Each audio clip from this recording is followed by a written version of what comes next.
ప్రస్తుతం సోషల్ మీడియాలో దీని గురించే చర్చ నడుస్తుంది. ఎక్స్ అధినేత ఎలాన్ మస్క్ రూపొందించిన ఈ ఏఐ టూల్పై భిన్నాభిప్రాయాలు వ్యక్తమవుతున్నాయి. ఏ ప్రశ్న అడిగినా టక్కున సమాధానం చెప్పే గ్రోక్ కొన్ని విషయాల్లో మాత్రం తప్పు జవాబులు, మరికొన్నిసార్లు వివాదాస్పద కామెంట్లు చేస్తోంది.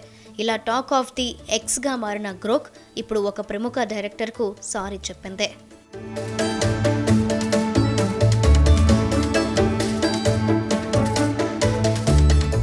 గ్రోక్ క్షమాపణ చెప్పిన డైరెక్టర్ మరెవరో కాదు, కశ్మీర్ ఫైల్స్తో సెన్సేషనల్ క్రియేట్ చేసిన వివేక్ అగ్నిహోత్రి.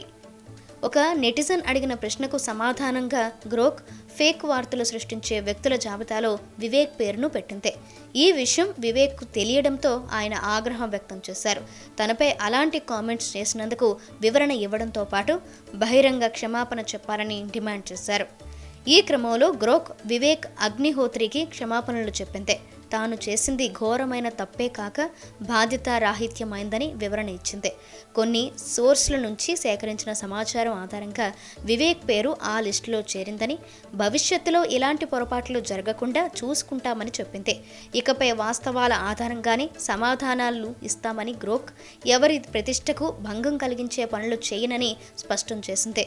ఇదిలా ఉంటే డైరెక్టర్కు గ్రోక్ సారీ చెప్పడంపై నెటిజన్లు సరదా కామెంట్లు చేస్తున్నారు. ఏఐతో క్షమాపణ చెప్పించుకున్న మొదటి వ్యక్తిగా వివేక్ అగ్నిహోత్రి నిలిచారని అంటున్నారు.